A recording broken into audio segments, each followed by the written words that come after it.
O livro de hoje é um marco na história da literatura brasileira. Nós vamos conversar sobre Memórias Póstumas de Brás Cubas. Enzo, roda a vinheta.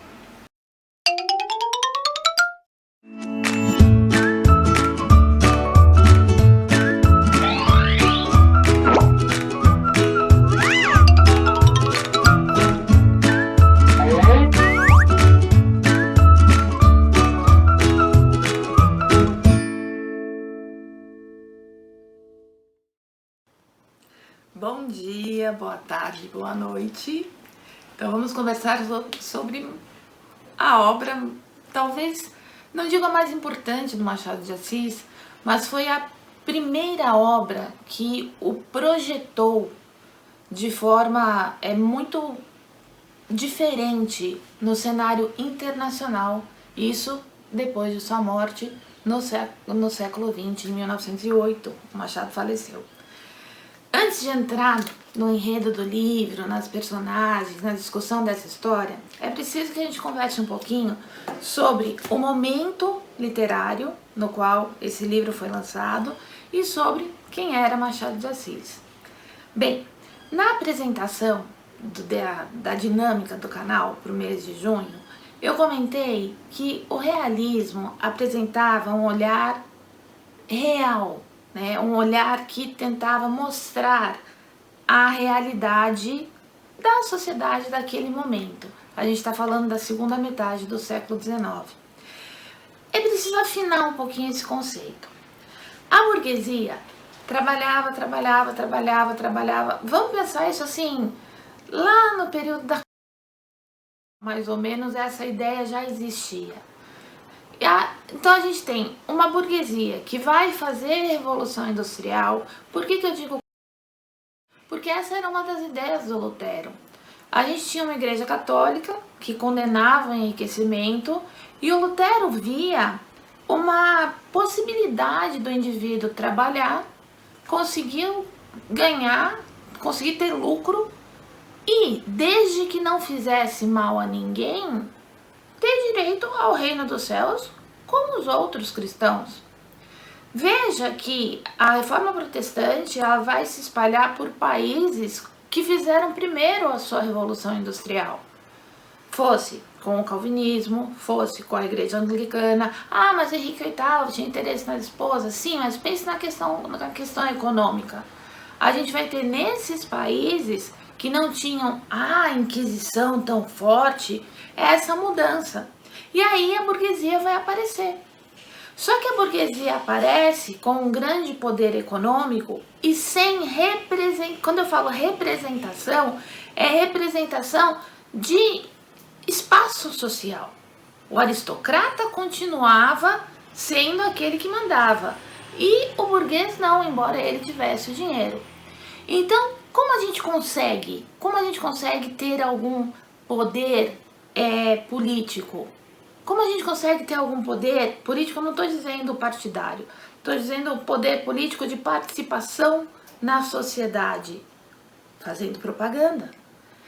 Durante o período romântico, que eu comentei, vai começar com o Goethe lá no Sofrimento do Jovem Werther, no final do século XVIII, a burguesia vai se representar idealizada nos romances. Só que o burguês, ele foi um cara que sempre trabalhou, o burguês não foi um cara que estudou. Então eu brinquei, o burguês é um cara que dá risada alta na mesa, o burguês...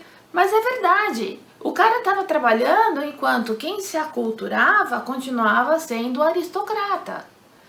Para que o burguês aparecesse de uma forma interessante, a mídia que existia era o jornal.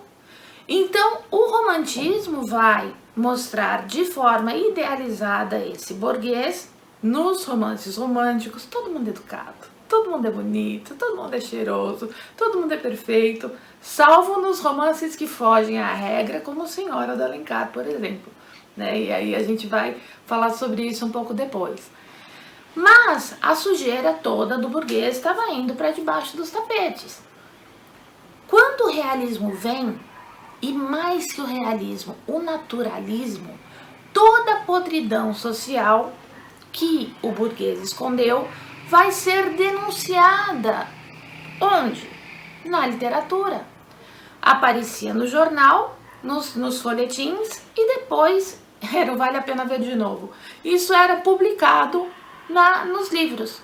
As mesmas mocinhas que ouviam, né, nos grupos, os grupos se formavam para abordar e tomar chá, e havia a figura do ledor mesmo, que era o indivíduo contratado para fazer a leitura do capítulo do dia, que aparecia no folhetim, para que as mocinhas chorassem quando os textos eram românticos.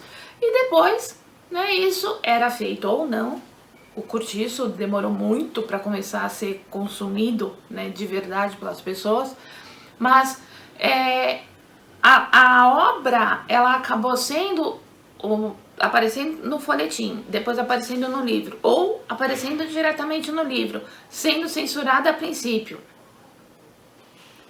É difícil falar isso em tempos digitais, mas na época em que pessoas mais velhas que eu eram jovenzinhas e consumiam revistas que mostravam nos artísticos, por exemplo, e essas revistas ficavam escondidas de suas mães, as revistas ficavam escondidas embaixo do colchão para que suas mães não encontrassem. Era mais ou menos assim. Saía um livro que era dito como interessante, porém proibido, o padre não podia saber, todo mundo lia o livro. Lógico, né? Porque daí o livro tinha um apelo. E nesse livro, a denúncia feita pela atitude do burguês e a denúncia feita pelo que acontecia nos cortiços, por exemplo, tinha muito acesso pelas pessoas que tinham curiosidade de saber. Aí você diz, mas Adriana, quem lia não era o próprio burguês? Sim. A denúncia crua do naturalismo, que vai ter como espaço no Germinal as minas de carvão, Germinal de Zola, as minas de carvão na França, ou o cortiço, como eu citei, que vai aparecer o cortiço no Rio de Janeiro, aqui não tem problema. O romance naturalista rasga o verbo mesmo, porque quem vai ler não vai ser a pessoa que está sendo retratada ali. Mas, como é que você vai destruir a hipocrisia do burguês? O Machado de Assis faz isso. Só que aí ele constrói um narrador que já morreu. Portanto, esse narrador que já morreu, ele não tem nada a perder. Só que não ter nada a perder, cuidado para não cair nessa conversinha de Brás Cubas, hein? O Brás Cubas é uma das personagens mais hipócritas e sem caráter da literatura brasileira. Ele não tem nada a perder tanto para falar a verdade quanto para mentir. Então ele diz o que quiser. Quando a gente vai para a literatura, é preciso olhar para a forma que o texto é escrito e para o conteúdo. Esse livro tem uma elaboração formal perfeita, muito interessante, a começar pelo princípio, quando ele faz a dedicatória ao verme que primeiro roeu as frias carnes do meu cadáver, dedico com saudosa lembrança essas memórias póstumas. A gente tem a impressão que as palavras ali estão compondo um ser humano, um corpo humano, quero dizer. Deixa eu achar nas minhas 5 milhões de marcações. Veja cá. Tem as minhas anotações de leitura também. Ao verme. Bom, então ele está dedicando ao verme. Sim, ao verme que primeiro roeu as frias carnes do meu cadáver. Então é como se ele entregasse o seu cadáver ao verme. Pois é, só que esse verme está aqui em forma de palavra, roendo um cadáver meio que desenhado. Esse livro é metalinguagem de cabo a rabo, é do começo ao fim. Dedico com saudosa lembrança do verme ou da vida que podia ter sido e que não foi. Aqui tentando empregar aqui o Manuel Bandeira para ajudar a gente. Não tô te perguntando, na verdade é uma pergunta retórica pra gente pensar. Porque é isso que o Brás Cubas vai fazer ao longo do livro. O Brás Cubas é um grande fracassado. Tudo que ele tenta não dá certo. Mas tudo que ele tenta não dá certo, a gente tem uma boa justificativa e explicação para ele. Quando ele é pequeno, ele tem uma educação que é um lixo. O pai ralha com ele na frente das pessoas e faz agrados para ele com relação a tudo aquilo de errado que ele faz. Ah, brejeiro, brejeiro. Ele deixa as pessoas envergonhadas, mas tá tudo certo. Até gastar uma fortuna com Marcela espanhola, Marcela, aquela que inicia os rapazes, até gastar muito dinheiro com a Marcela, isso só vai ser cortado, porque você acha que seu pai não sabe que você está tirando dinheiro, o dinheiro que estava guardado para alguma coisa? Isso só vai ser cortado quando o negócio fica demais. E aí ele vai ser mandado para Coimbra. Gastou o dinheiro da família, de castigo, vai para Coimbra para estudar. De novo, outra crítica ou outra denúncia dos muitos estudantes românticos que iam fazer direito em Coimbra. Pensa no Gonçalves Dias. Que saudades que eu tenho da aurora da minha vida, da minha infância querida, Esqueci o poema. Da minha infância querida que os anos não trazem mais. Bons tempos aqueles. E esse poema é do Casimiro de Abreu. Não tem nada do Gonçalves Dias. Gonçalves Dias é: minha terra tem palmeiras onde canta o sabiá. Tô até brava. As aves que aqui gorjeiam não gorjeiam como lá. E ele escreve de Coimbra. E tá lá fazendo direito. E é isso. Tá mesmo? Você vai ver na faculdade quando você entrar. Se é que você já não fez. Na faculdade, primeiro semestre tem truco 1, segundo semestre tem truco 2. E aí depois o resto da faculdade você fica um pouco mais consciente e estuda mais direitinho. O Brás Cubas, ele vai gazear a aula e aparece lá ele fazendo coisas erradas e tá tudo bem. Então sempre tá tudo bem. Sendo assim, como é que você vai ser uma pessoa de caráter? Uma pessoa correta na vida se você não teve educação, você não aprendeu a ser.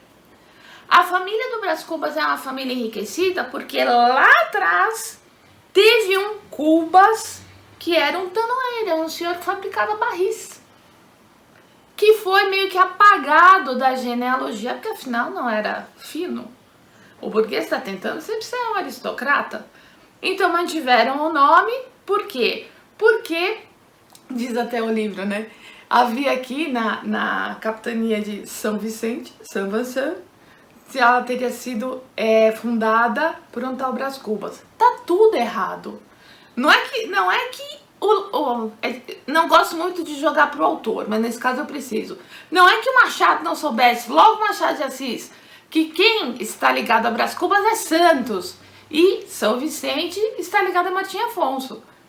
Mas ele joga esse furdunço exatamente para mostrar que nem a família sabia. Eles mantiveram o Cubas e disseram que descendia do fulano de São Vicente porque foi a primeira vila do Brasil. E há uma frase muito importante que encabeça o título de um dos capítulos dessa obra que diz: o menino é o pai do homem. Essa frase a gente joga lá pro Dom Casmurro, porque o Machado não é bobo nem nada, quando o Bentinho diz sobre a Capitu: eu via a Capitu adulta na Capitu menina, assim como a nós dentro da casca. Num livro em que a gente vê uma acusação de cabo a rabo. Então aqui não estou de novo dando uma desculpa para o Brás Cubas ser quem é da maneira como ele foi, mas estou dando uma explicação de vida da forma como ele foi criado. Não tinha ninguém, tinha uma tia que dava bronca nele, que ralhava com ele, mas os pais, a mãe era super frágil e o pai nunca lhe deu educação.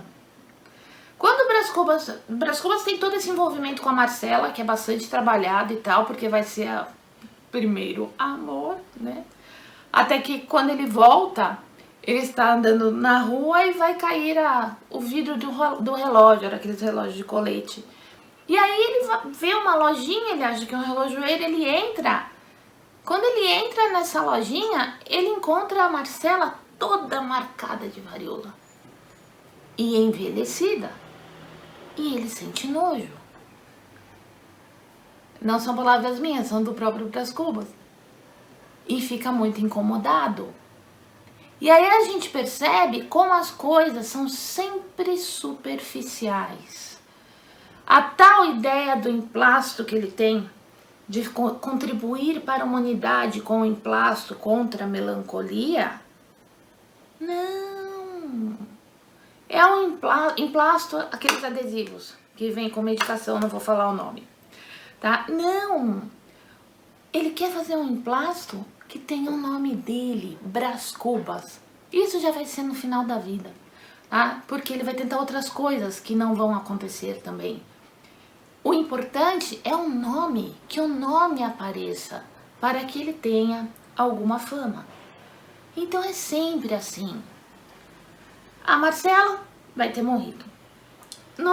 Quando ele volta de Portugal, na verdade ele vai ser chamado, né, pelo pai, porque a mãe está muito doente. E aí a mãe falece, ele vai para os ares do campo, vai para uma chácara. E acaba visitando, né, a chácara vizinha e encontra uma moça que acompanha a mãe, a Eugênia. Nesse lixo de pessoas, a Eugênia é a única que presta, a única que tem uma certa inocência. E aí precisamos voltar à infância. Houve um certo almoço em que o Brás Cubas pequeno, acabou o rolê do almoço, ele queria o doce, sobremesa. E tinha um senhor lá que fazia assim, sabe, repente nordestino? Era mais ou menos isso. Fazia glosas, ou seja, alguém dava um tema que chamava mote e ele desenvolvia o tema. E ele, enquanto ele estivesse em pé e falando, porque ele tinha certa importância social, ninguém podia fazer nada. E ele queria doce, ele queria o doce, ele queria o doce, ele queria o doce. Chegou uma hora que a tal tia Brava tirou o gurizinho lá da sala do almoço e ele ficou louco da vida e decidiu que ia se vingar do velhote chamado Vilaça, do chato do velhote, que não deixou ele comer o doce.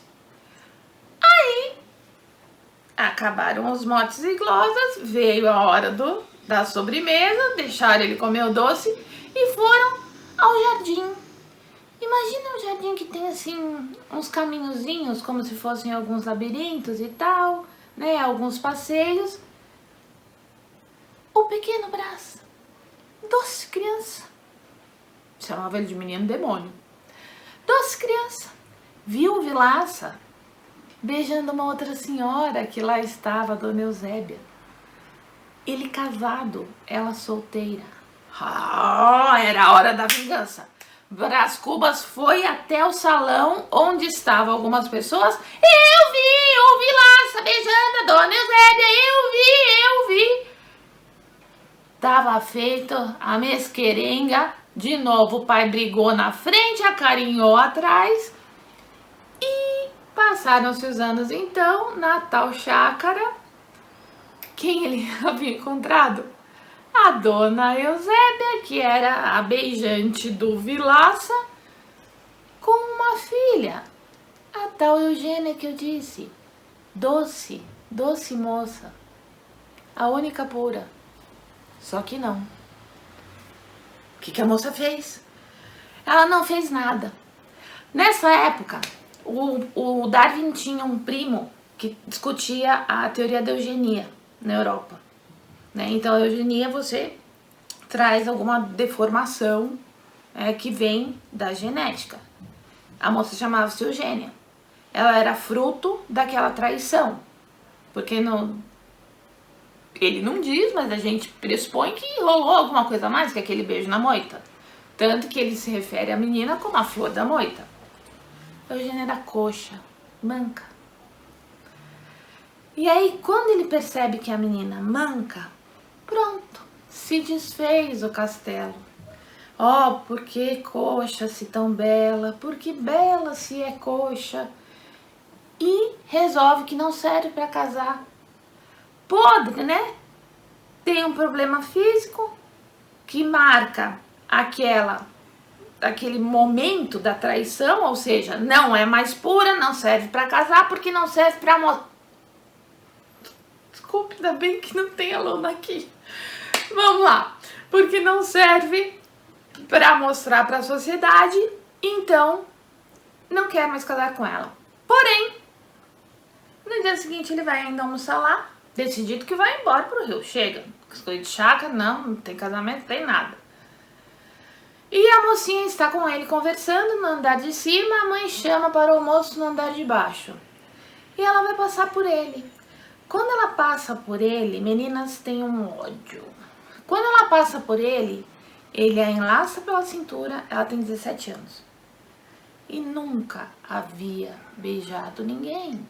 Porque ela não era cortejada, porque ela não saía, porque a mãe não a exibia em bailes, porque ela não conhecia ninguém. Ele a enlaça, ela treme, eles se beijam.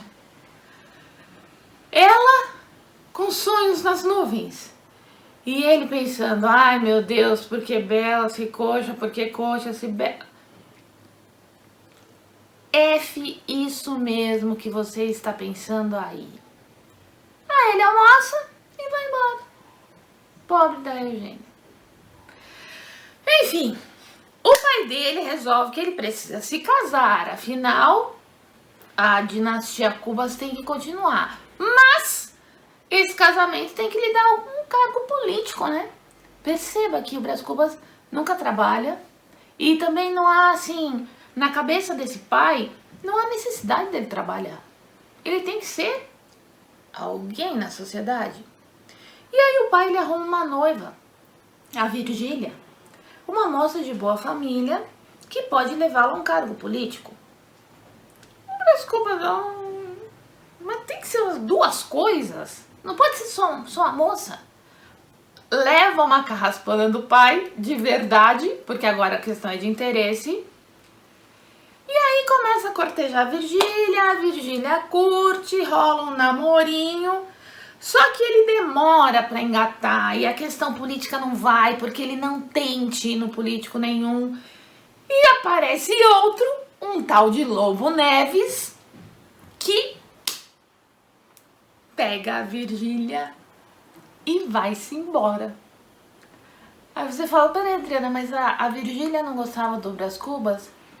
A Virgília é como as moças da época. Percebeu que o Brás Cubas não ia dar em nada e aceita o cargo Lobo Neves. Para um pouquinho essa história. A primeira fase da obra do Machado, há alguns livros que dizem que é uma fase romântica. Não é romântica, não é idealizada. Ela é uma fase que há outras obras que costumam dizer que ela é convencional. Tem algumas convenções, né? Muitas vezes o narrador é um narrador onisciente, que é um narrador que nos conta tudo, não esconde nada de nós. O espaço é físico, o tempo é cronológico. Nessa história a gente tem um tempo totalmente alinear, sabe? Os elementos são mais complexos. E existe uma das obras dessa primeira fase, chamada A Mão e a Luva, em que vai acontecer exatamente isso. A moça acaba se tornando rica por herança e tem 3 pretendentes. Um deles tem uma ambição política muito grande. Dos 3, um é primo dela, se não me engano, o outro é um romântico inveterado, Álvares de Azevedo, de poemas cheios de morte e sangue, e ela acaba escolhendo para se casar aquele que tem ambição política. Isso é romântico? Só os outros livros dessa fase. Há um outro chamado, esse é a Mão e a Luva, que eu falei. Outro chamado Helena, que trata de incesto. O outro chamado Yaya Garcia, que trata da discussão de casamento possível ou não entre classes sociais distintas. E um que fala de relacionamento na maturidade, que não vai rolar.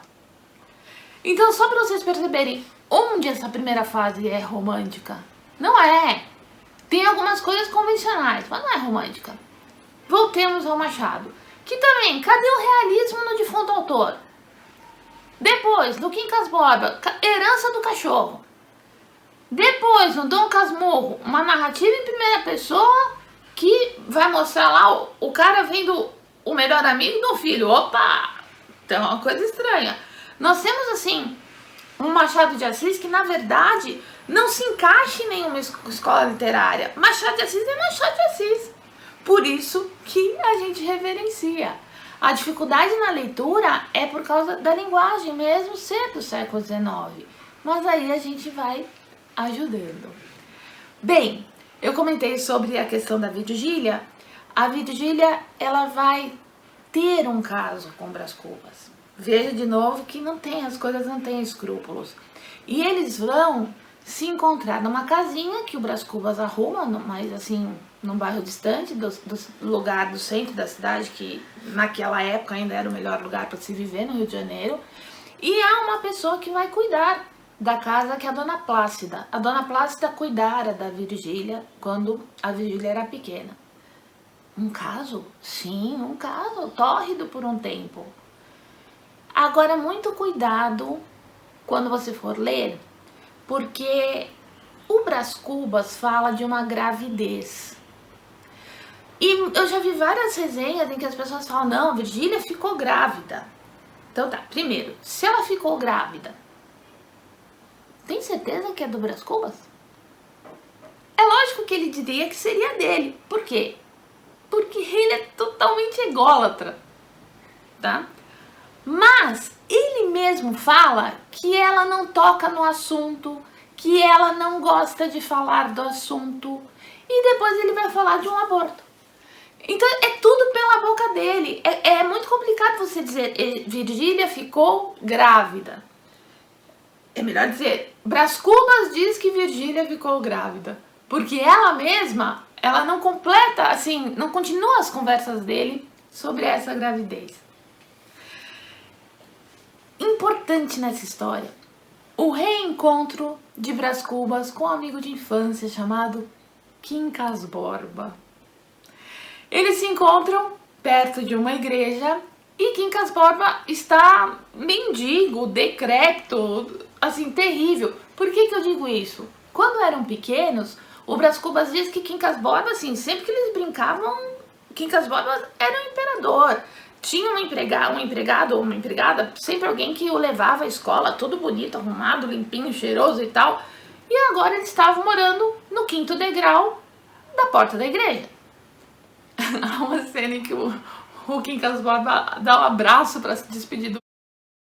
E aí quando vai olhar as horas, né, depois que eles se separam, o Quincas Borba leva o relógio, rouba. É uma coisa muito louca. Mas o que é importante nesse encontro é que é a primeira vez em que, na obra do Machado, há uma fala sobre a teoria do humanitismo. A teoria do humanitismo, nesse livro, em linhas bem gerais, fala que você pode ser egoísta. Você pode só pensar em você. Dane-se todo mundo.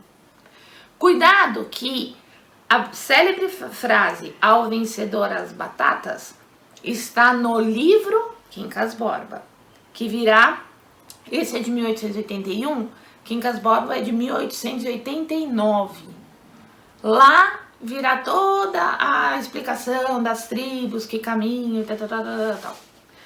Aqui, o que é importante é perceber isso, essa permissão de que dane-se o mundo. Tá? O que realmente é importante é o que você faz para si mesmo. E ele fala isso mais de uma vez. O Quincas Borba vai acabar falecendo nesse livro, né? É assim, Esse falecimento depois vem amarrado no livro seguinte, tá? Não é uma viagem do Machado. O Machado, ele enxerga longe quando ele constrói os seus romances, e ele não vai descolar um romance do outro. Mas o Brás Cubas lá não vai ser importante, tá? Aqui a gente tem essa importância. Elemento fundamental na estrutura: metalinguagem. O que é a metalinguagem? É a linguagem que fala de si mesma. Por exemplo, você tem um filme no cinema em que é filmado outro filme, tá? Então, por exemplo, teve uma série francesa, 10%, em que você tinha lá os agentes, né, dos artistas de cinema e tal, e apareciam várias filmagens ali. Então, é um filme que fala sobre outro filme. Na literatura, é o texto que fala sobre o próprio texto. E esse livro é todo metalinguístico.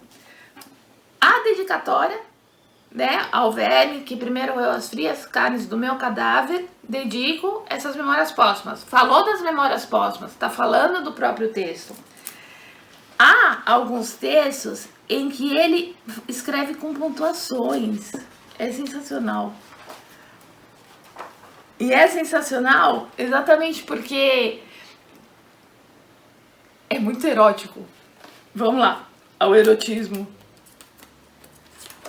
Só que é preciso perceber que o título ajuda. O velho diálogo de Adão e Eva. Brás Cubas. Reticências e interrogação. Virgília. São pontos finais. Brás Cubas. Uma sequência enorme de pontos finais. Virgília. Uma exclamação. Brás Cubas. Virgília. Eu não vou fazer. Tenho vergonha. Ele tá aparecendo, filho. Olha isso, gente. Usa bem a imaginação. Na pontuação, o diálogo de Adão e Eva. Você já pode imaginar. Tá bom, acabou. Sempre vê, acabou. É mole? Ou então, aqui, ele falando sobre o livro. O que o livro seria ruim? Tenta perceber como ele é grosso com a gente. Só indo. O senão do livro. Começo a arrepender-me deste livro. Não que ele me canse. Eu não tenho o que fazer. E realmente, expedir alguns magros capítulos para este mundo sempre é tarefa que distrai um pouco da eternidade. Mas o livro é enfadonho, cheira a sepulcro, traz certa contração cadavérica. Vício grave, e aliás, ínfimo, porque o maior defeito desse livro és tu, leitor. Tu tens pressa de envelhecer, e o livro anda devagar. Tu amas a narração direta e nutrida, o estilo regular e fluente. E este livro e o meu estilo são como ébrios, guinam à direita e à esquerda, andam e param, resmungam, urram, gargalham, ameaçam o céu, escorregam e caem. Aí, o que ele tá fazendo? Ele tá falando, presta atenção, não tenha pressa, releia, vá, calma, tem coisa importante aqui. Tu tens pressa, leitor. Por quê? Porque tu és um leitor romântico ainda. Ele não chama leitor obtuso. Ah, esse elemento, quando ele conversa com a gente, chama-se leitor incluso. O que é isso? O leitor não é personagem do livro, não é. Personagem, o que é uma personagem? É quem participa da ação. O leitor não participa da ação. Mas quando, olha outro recurso, quando o narrador chama o leitor e conversa com o leitor, na verdade ele cria uma identificação com o leitor. E nessa identificação ele prende o leitor na obra. O romantismo faz muito disso com o narrador onisciente. Aí ele vai segurando o leitor ao longo do texto. Então é leitor incluso. O leitor não é personagem. O personagem participa da ação. O leitor não vai fazer isso. Aí, deixa eu só ver se tem mais algum trechinho. Ah, outra coisa. A gente ri muito durante a leitura desse livro. Tem que rir pensando nessa ironia. Pensando que isso não é um livro sério. Ele é sério. Mas se ele fosse um livro sisudo, cansativo, chato, não haveria a crítica efetiva, porque as pessoas iam largar o livro. A gente larga hoje, eu digo a gente, assim, o leitor do século XXI, pelo distanciamento da linguagem. Mas se tiver uma ajuda, a leitura vai. Tá? Se for proposta, se houver demanda, a gente faz uma leitura coletiva. Tá? Isso seria bem gostoso. Agora, quando a gente larga, é porque muitas vezes a leitura sendo pesada, isso acaba cansando um pouco. O melhor capítulo que é metalinguístico e é o único do livro em que o Brás Cubas tem alguma lucidez. Você fala, mas ele critica sem ter lucidez? Não, ele critica tirando sarro.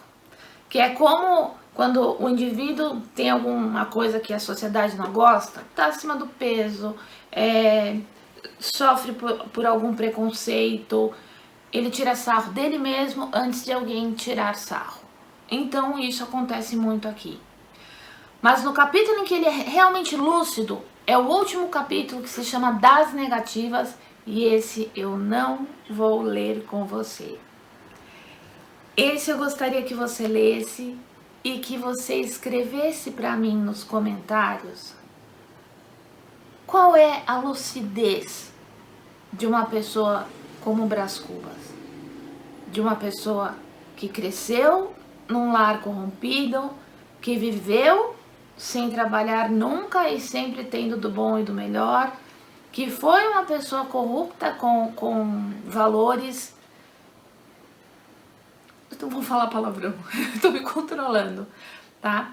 Mas que denuncia uma sociedade de uma época. Enfim, esse livro é uma edição que foi ilustrada pelo Cândido Portinari. Portinari é um dos nossos pintores mais conhecidos mundialmente.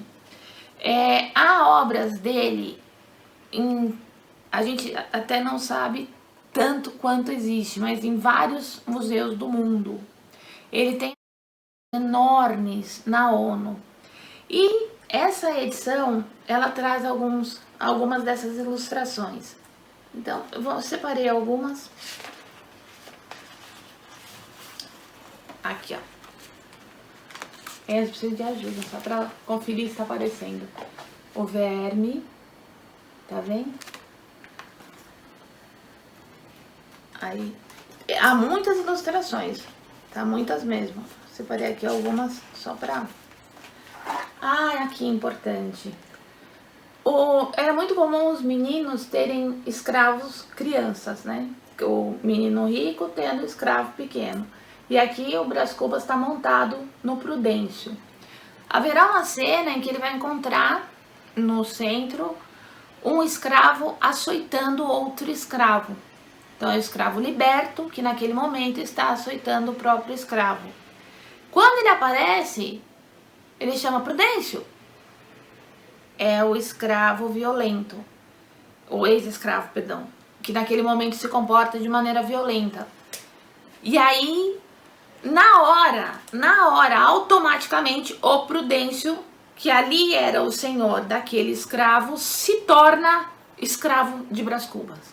É impressionante essa cena, tá? Esse elemento do escravo que se torna liberto, lembrando que o Machado de Assis, ele era neto de escravos, né? Então, esse movimento aparecerá em vários contos. Tem um conto importantíssimo chamado Pai contra Mãe, que é doloroso, muito doloroso, tá? Mas que é importante de ser lido, que vai mostrar uma cena, não uma cena como essa, mas uma disputa entre um capitão do mato e uma escrava fugitiva por conta de cuidar dos filhos. Ele judiava muito desse Prudêncio, muito. Bom, isso na verdade é uma redundância, né? Enquanto em se tratando de Brás Cubas, aqui é a cena do beijo dele na Eugênia, antes deles descerem pro almoço e de o Brás Cubas dar pista pro centro do Rio de Janeiro. Aqui é o encontro, aqui tá bem fraquinho, é o encontro. Deixa eu só te mostrar, ó. Ele de cartola e o aqui. É que como o traço tá bem fininho, mendigo e ele, muito bem vestido e tal, vai rolar uma conversa rápida, ele com aquele nojinho dele, né? E aí depois ele vai abraçar o Brás Cubas, vai e força um abraço, rouba o relógio. Caminhando a história, eles vão se reencontrar, o Brás Cubas vai ganhar uma herança e tal, que é o que vai desenrolar lá no Quincas Borba. Perdão, desculpe, errei aqui. Eu falei, vai rolar um abraço que o Quincas Borba vai forçar para roubar o relógio. Depois de um tempo, o Quincas Borba vai ganhar uma herança que vai desenrolar no livro posterior chamado Quincas Borba. Herança para cachorro, né? Hoje parece assim, hoje é normal, né? O cachorro ganha herança, umas coisas meio estranhas. Mas naquela época não era normal, não.